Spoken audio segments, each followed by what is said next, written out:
This is Kits and Wagers. I'm Adam Zdroik, joined by Chris Owen. We're talking game week 11 in the Premier League. We got 6 bets for everyone. We're talking 6 matches.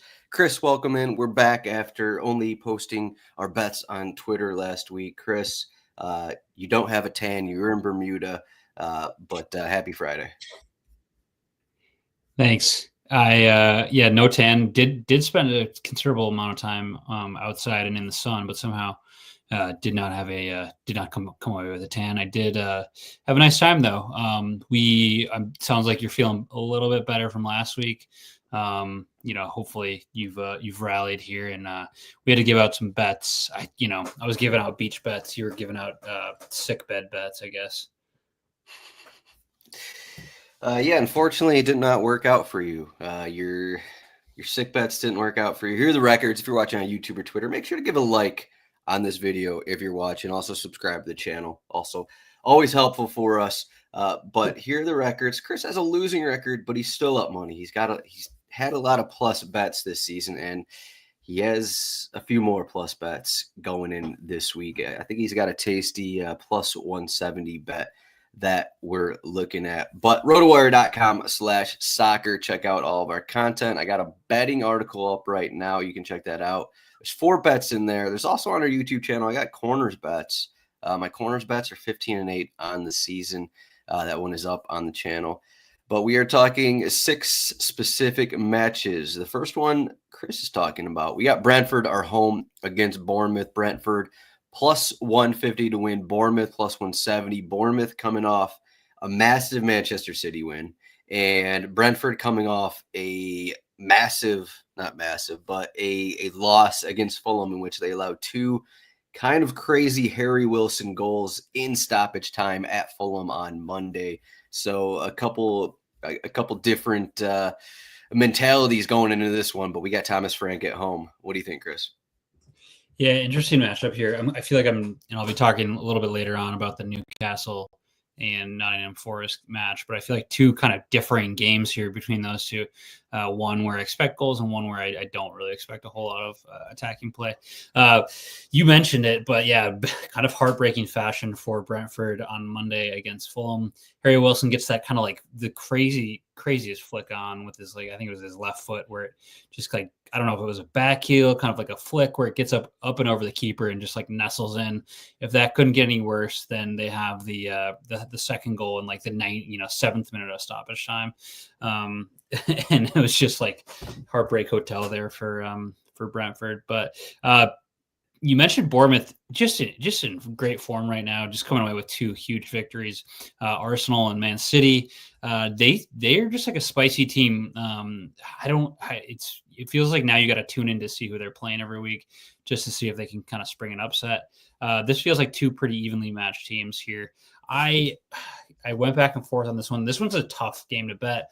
I think that given Bournemouth, they have kind of been back and forth on some of the results where they, like I mentioned, Arsenal beat Man City, but they've dropped a couple interesting games too, where it's can I really trust in them?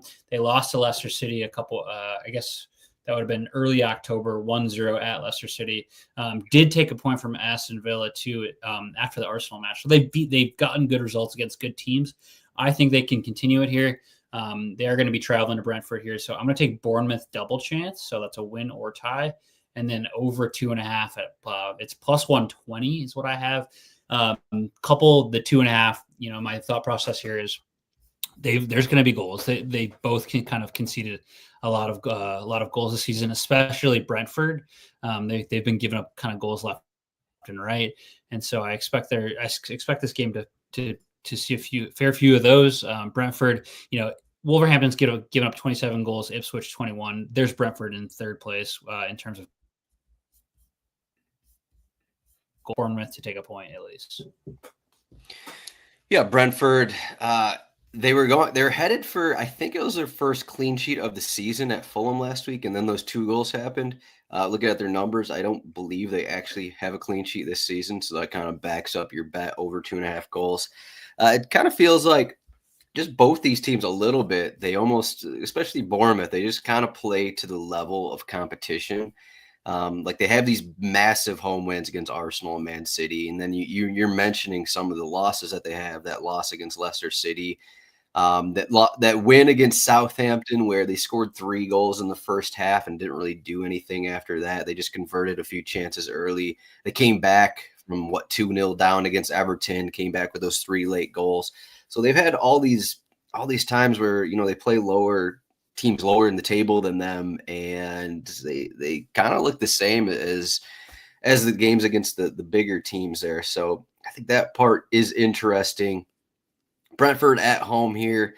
Their defense has struggled, but Bournemouth double chance and over 2.5 goals plus 120. I do like the over probably a little more than Bournemouth double chance, but Bournemouth, you could argue, given their recent wins, I guess you'd argue that they're a better team overall than Brentford, but we'll see where these teams finish in the table.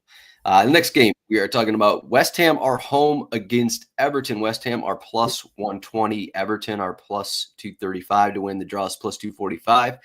And the news that came out yesterday, I think, I don't know if it's news, but it's basically being reported if Lopetegui doesn't win this game, he's basically going to be fired. Is kind of what it comes down to. West Ham haven't looked very good. Kudus added 2 more games with his suspension. So it's 5-game suspension for Kudus. Edson Alvarez picked up another red card last match. So he is suspended as well. Just a team, Lopetegui, putting out some weird lineups. They put out like 2 defensive midfielders, 5 defenders last week at Nottingham Forest. Just kind of a weird lineups that he's had this season, and he hasn't really figured anything out. Everton, they've kind of turned into classic Everton in these recent matches. They lost at Southampton. Just kind of a weird game where Southampton dominated possession, then they ended up scoring off a counter in the final minutes there. But all these Everton games, low scoring, which is, this is the Sean Dyche method. West Ham have had some weird results. They really struggle against they've beaten some bad teams. They really struggle against good teams. I don't know. You look at these 2 teams. I just think under 2.5 goals is the way to go here. You look at the Everton games. You look at West Ham games against other mediocre competition, I guess you could say. I think it just makes sense here that we're taking this route. I considered one of the money lines, but there's no point in taking a money line in either one of these sides when you don't trust either one of them. So under 2.5 goals is plus 100 odds. So that pretty good odds, I'd say, for an Everton under 2.5, I guess. Yeah, definitely. There has not been a ton of goals either. I mean, except for the beginning of the season when they were conceding like 4 goals to Tottenham or whatever it was, 3 goals to a couple other sides. But they've really like tightened it up in the past like probably 3 to 5 matches. This does feel like kind of similar to that Newcastle Forest match I'm going to talk about, where it's just like you don't expect a whole lot of attacking play from either side, and if you get more than 2 goals, you would be surprised. Yeah, it's funny. This one might come down to, do the players on West Ham actually like Lopetegui, or do they just want him to go because he hasn't been very helpful for their team this season? So we'll see if the players actually want to play for him or not, because he could be gone in the matter of a few days here. But Chris, we needed you to get you back on track here with your bets. So of course we have you on the Liverpool-Aston Villa match. Liverpool are now minus 235 to win. Aston Villa are plus 550. Aston Villa kind of struggling a little bit. Plus 550 to win. They were plus 450 to win last week at this time. Draw is plus 425. So what do we think here? Liverpool minus 235 seems like pretty heavy odds against a fellow Champions League team here. Yeah, I thought that was my initial reaction. I was like, this is another top, 5-6 side here in Villa Champions League this season. So obviously a quality team, but to be, minus 200 plus, it was a little bit surprising, but I guess they're taking in recent form here. Villa lost on, was it Tuesday in Belgium? And then Liverpool was able to get a pretty good result there in the Champions League as well. So I think maybe they're just, you can kind of see this in the line adjustment, but they're taking that into account. One thing that kind of stood out to me is that Villa haven't really been scoring a ton of goals as of late. Like, they didn't score. They were shut out on Tuesday. They've got 3 goals in 4 games. Some pretty stiff competition, to be fair to them. But and then you go over to the other side of the spectrum and you look at Liverpool's, we've mentioned this many times in the past couple of weeks, just playing a more controlled possession style, less frantic, more kind of like very tight at the back so far. I think they've only got, 6 goals conceded in the league this season. And so it's, I think 1 and then 3 at home. So 1 against Brighton a couple weeks ago, and then the Nottingham Forest loss was another goal. I forget who the third one was too, but they've been really good defensively. 3 goals conceded at home, and 6 total for the season. So I am, this is probably the homer in me, but it's been fruitful so far to start the season. They've shut out a lot of teams, and I think they can do it again here, especially given that Villa has kind of struggled to score lately. I like Liverpool to win in a shutout. I don't think I've ever used this bet on the show, frankly, but it is. I think I've maybe done like a clean sheet type of bet, but not to win with a clean sheet. It's plus 170 here, so some spicy odds there. I think this game's probably like a 2-0, 1-0 type of affair, pretty tight back and forth. But I just expect a shutout, I guess. Do you feel the same way, or are you going to roll with John Duran, coming off the bench? I don't know if I don't know if I want to bet a clean sheet here, but I think it makes sense. You initially had a single game parlay that included under 3.5 goals, and that's something I'm looking at. It feels like one of those lower scoring matches, unless Villa, try and make this a bit more of a crazy game than it needs to be. If you just look through Villa's results, you see them 6th in the table, but they've allowed 15 goals, which is the worst number of the top 11 teams. So they're just allowing goals. Granted, some of that was the 4 goals they just allowed to Tottenham. But if you just look at some of their results, they had that Arsenal loss, the scoreless draw against Manchester United. I'm not sure that they actually have a great win this season that's not in Champions League. Of course, they beat Bayern Munich that one in that game and have been doing pretty well in Champions League. But a lot of these results, they just kind of struggle a little bit. They had that 2-2 result at Ipswich where they didn't really look like the better team. They allowed that late goal against Bournemouth a couple weeks ago.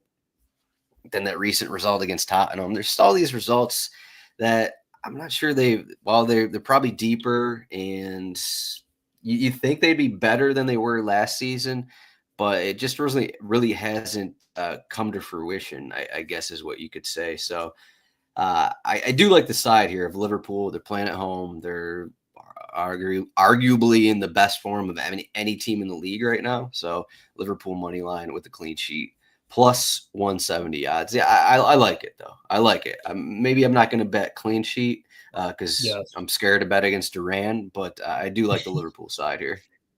Yeah, that's fair. I initially had Liverpool money line in under 3.5. It's I think I looked this morning, it's plus 140. I got off that just because Adam and I have had some pretty similar bets, so we got to switch it up. We got to give the people a little bit extra. But yeah, I think the under is a really a good approach here, and maybe there's a couple, maybe there's a goal, but I like the shutout to win in a shutout. Yeah, Miles is listening along. He's saying, "Sorry, Chris." He's putting his money on Villa double chance. So nice. I don't know if I'm going to take that route either, if I'm being honest. But yeah, I mean, I guess Liverpool won at Anfield last season. They drew the season before. It's been. I guess maybe they could get it, but yeah, it's mostly been Liverpool taking all 3 points at home in their recent matchups.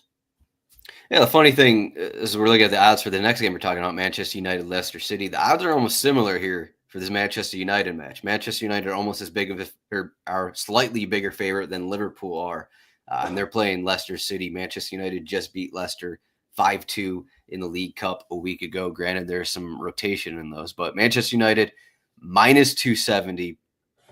Oddly, actually, since that game happened, that 5-2 result, I'm not entirely sure what's going on here, but Manchester United, they were minus 320 to win. Now they're they're minus 270, and Leicester City are plus 650. I can't really explain why there's that line movement, but Manchester United coming off a win against PAOK in Europa League on Thursday, and this is their fourth straight match, I want to say, at home. And Van Nistelrooy has had those have all been Van Nistelrooy matches. This is his last one. Amarim's gonna come in after this game at some point over the international break. So this is a 4 straight home match. Another positive sign. I think Leicester City, definitely a bottom 3 side. They may end up being the worst team in the league. Things just aren't really happening for them. They've gotten points in random situations this season that I'm not sure they deserve to get points, I guess is how I'll go. And I came into this one, I was thinking a little more both teams to score, but I'm not sure I want to bet on Leicester City to score a goal here at Manchester United. I know Manchester United might be a little tired here because of all their matches and then they don't rotate too much, but I threw in Manchester United money line, and I saw some decent odds here that I had to look at. So Casemiro, Nice. 2+ shots with this. So it's single game parlay. Manchester United money line with Casemiro to have at least 2 shots is plus 130 odds. So I looked at a few options here. I was going to take Bruno Fernandes, but the odds were too good here on Casemiro. Casemiro has, in every match in which he started and played more than 45 minutes, he's had at least 2 shots in all of those starts this season. Outside of the game against Chelsea last week, he had 1 shot in that game. So the numbers kind of back it up. I think Manchester United are going to get plenty of corners. That's usually where Casemiro comes in. He usually jumps over everyone that's sitting in the box, and he'll have a shot, whether it's on target, whether it's 100 miles off target. He will have a shot. So I just think that the odds I was getting on Casemiro 2+ shots was too good to pass up. So I threw that in Manchester United money line, plus 130 odds. Here we go. I love the Casemiro shots in any parlay here. This is definitely a first, I think, for the show. Well, it was so Casemiro, if you take it by itself, 2+ shots, he's minus 200 odds. But so you throw in the single game parlay, the odds were saying, so with Manchester United money line, it was saying minus 130. So something seemed to be off. I don't know if this is going to adjust itself, but that's what I got at DraftKings. So it just seemed too good to pass up for me personally. All right, so this is like a strong cup of coffee here. I like that you've added to it here. Of course, Casemiro has been playing 90s almost every game because Kobe Mino's out, and there's a chance he doesn't start because Christian Eriksen's back. But we'll ignore that happening and just bet on Casemiro before the lineups come out. I feel like Van Nistelrooy, being like the interim manager, like he's not gonna get too crazy with it. He's gonna go with a veteran, who's played a ton of games and who's like, he's like, all right, I depend on this guy who's been in the wars.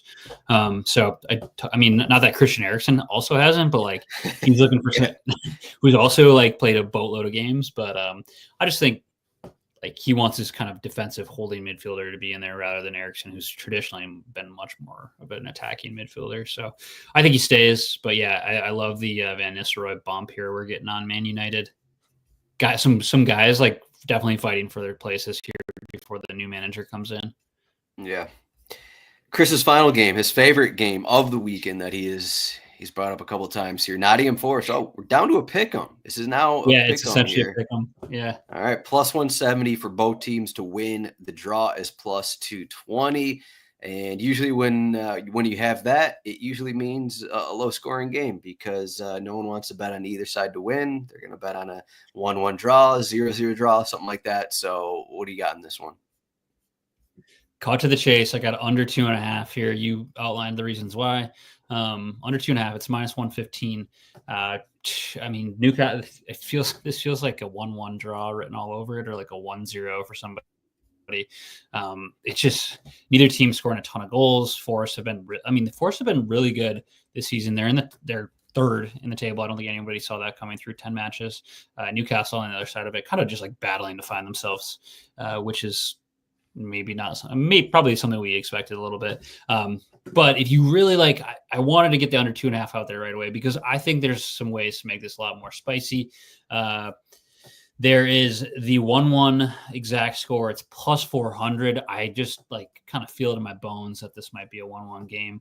And then if you instead, going with the under 2.5, you stick there. Both teams to score. If you think there's a shutout in the cards here, that's plus 115. And then if you want an even safer bet to kind of go along, maybe not even safer, but a similar bet on the under 2.5, 1 to 2 goals band is plus 110. So I'm pretty much all over like under 2.5, 1-1, 1-0 type of game here. So how are you feeling? It's hard to disagree with that. You look at Newcastle's results pretty much since that Fulham game. It seems like they're back to what they were doing 2 seasons ago, and just low scoring games. They basically play for a 1-0, 2-0 kind of win. Sometimes the goals come, sometimes they don't. Basically, since that 3-1 loss at Fulham, it's been a little different. They got 1-1 against Manchester City, scoreless against Everton, 1-0 loss against Brighton, in which they kind of dominated that match. The 2-1 loss at Chelsea, and then they beat Chelsea in the League Cup, and then 1-0 against Arsenal last week. They moved Joelinton a little higher forward, changed their formation up a little bit to where they have a little more defensive help there with Joelinton in there. It just seems like I don't know how you can bet the over between these teams.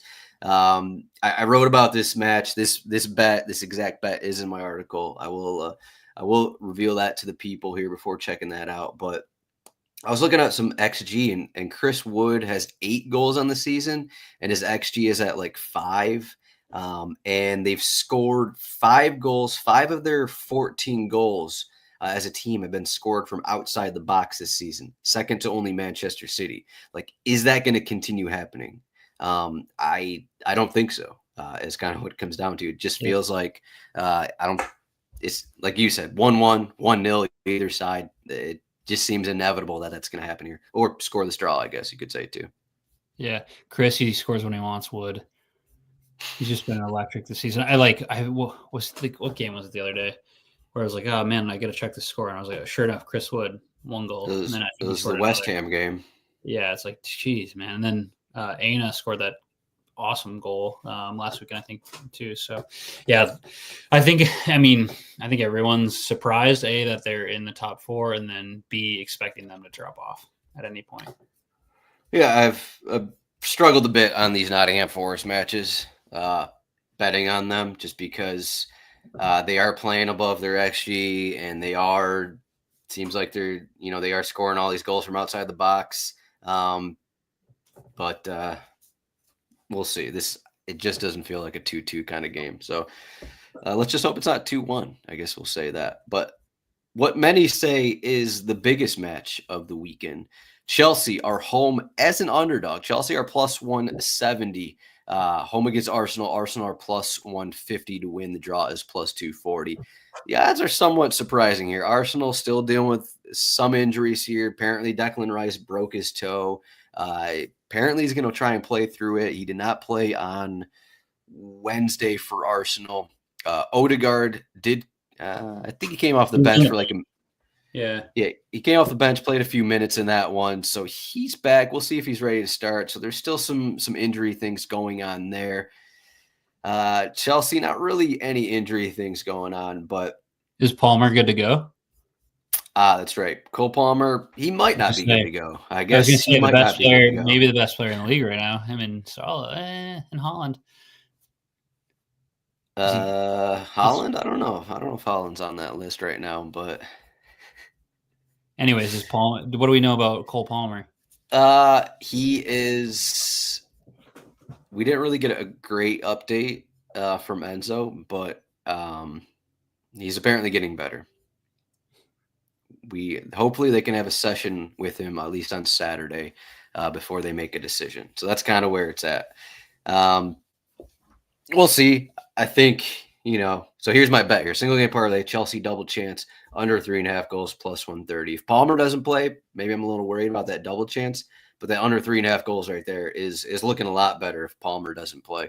We already have Arsenal. Arsenal basically struggling to score against everyone they play at this point. Even if Odegaard starts, is he going to be 100% fit? Is that going to just turn Arsenal into, a team that's scoring a bunch of goals? And then you look at some of these Chelsea games. I think, they scored 8 goals against FC Noah FC, whatever team that was yesterday. they've had these big games where they're scoring a massive amount of goals, but when they play against better teams, those goals aren't going in at the same frequency. And at a minimum for Arsenal, you still have their back line is at least healthier than they have been. So Gabriel is back available. Saliba's back from a suspension. Timber's been starting. Ben White started midweek. So they have their guys here. So I think that also helps, even if Declan Rice doesn't start. I think that at least helps. They have their back line. So Chelsea double chance. I just don't think Arsenal can win. I guess is what comes down to with this bet as well. Chelsea double chance, under 3.5 goals, plus 130 odds there. So what do you feel like? You on the underside as well as I guess Chelsea here? Less on the Chelsea side. I think Arsenal are due for a bounce back. They've been poor, as you mentioned. They've lost a couple games now, but I think that this feels like a bounce back game for them. Especially, the Declan Rice toe injury is concerning, but Odegaard, maybe playing 30 minutes is a big boost for them. You mentioned that they have not been able to score, which is, I think, a big part of that is because Odegaard, who's, aside from Saka, is their best attacking player. So him coming back in and playing, probably not starting, but playing a lot more minutes should be a big boost for them. So I'm worried about the Chelsea double chance. I think Arsenal bounce back, but the under feels like a better bet. Yeah, I agree with that. Arsenal already they won that 1-0 game at Tottenham. They won 2-0 at Aston Villa. It does feel like this could be something that happened. A similar result could happen here. Arsenal at Chelsea, but especially if Cole Palmer doesn't play. But I'm just going with the Chelsea side here, and I don't think they're better, but it just feels like a time where Chelsea can at least get a point from them, is what I'll say. If you don't like the Chelsea side, again, the odds are pretty similar. So if you just want to change it up, Arsenal double chance and under 3.5 goals, that's probably like plus 110 odds. You could do that as well. But I guess I agree with you. I do like the under more than actually taking Chelsea here, just because it's Arsenal here. But I'll still ride Chelsea. No Cole Palmer, and you switch it to Arsenal, honestly. Yeah. It seems like every week there's a new Cole Palmer highlight, just of him like nutmegging someone. Just like the crazy one he had last week. The ball was coming down from the sky, and he like backheeled it like between whoever's legs, and it was just like, how does he even think about that or have the time to even do that? It's he's had a crazy past year. I guess is what I'll say. He's so good. He's so fun to watch. He's like that pass against Newcastle from like his own box that basically breaks 3 lines of defense, and then they go down and score. Yeah, set up that goal. Every single week, he's just doing something that just kind of blows your mind. Yeah. But that is 6 bets in less than 30 minutes. Check out our cheat sheet, FPL cheat sheet. If you haven't checked out your FPL or Fantrax or Sleeper Squad, make sure to get that set. I got to set mine still, but here's the cheat sheet odds, and Tottenham are the biggest favorite of the week. 2.57 implied goal total. Does anything else stand out to you in terms of the odds here? Big game, another big game for Tottenham. Do you think Manchester City, kind of a similar spot, struggling a little bit like Arsenal? They're at Brighton this week. Wolves looking for their first win. They're home against Southampton. So there's still some interesting matchups that we haven't talked about. Yeah, I just did my FPL lineup for the week, and brought in Solanke, tried to bring in Brennan Johnson. This feels like it might be like a 5 goals out of the Tottenham against the Tractor Boys, but we'll see. I would love to see like a 7-goal thriller here, but and then Man City, Brighton's a spicy side. They showed last week against Liverpool. They were up for a bit there, and City. I think I read this is the first time they've lost 3 games in a row under Pep, and so this feels like a big bounce back moment for them. They lost in the League Cup. I think it was since 2018. Oh yeah, because I think they lost back then. That was when they lost back-to-back games in the Champions League to Liverpool, and there was another game there they lost. So, but yeah, it feels like I feel like this is like City just are like, all right, screw this, we got to put our foot down and like beat them like 3-0. But I don't know, little kind of concerning times for them. Yeah, I mean, there's still a chance De Bruyne comes back and starts. He's been on the bench the last 2 matches. No one really knows how fit he is, how healthy he is, but he's been on the bench. I think he played a couple minutes last match, but there are some intriguing matches this week. Is what I'll say that have some implications on the table overall, especially Chris's favorite match, the Nottingham Forest Newcastle match. I still can't believe that Nottingham Forest are sitting in 3rd place right now. This doesn't feel right to me. But I got to get over that. I got to get over my Nottingham Forest dislike. 7 goals against, that's pretty solid. Yeah. Two teams with less than 11 goals conceded. Liverpool, who you took a win and a clean sheet, and Nottingham Forest, who you took the under in their match. So Chris likes those defensive teams. But you can find Chris at CHROwen8 on Twitter. I am at Zdroik. You also follow RotoWire Soccer. Make sure to like this video. Subscribe to the YouTube channel at RotoWire Soccer. We got an international break coming up, so there will not be a show. We'll be back in a couple weeks. Good luck to Chris on your bets, and we'll see everyone in a couple weeks to provide some more winners. Let's do it.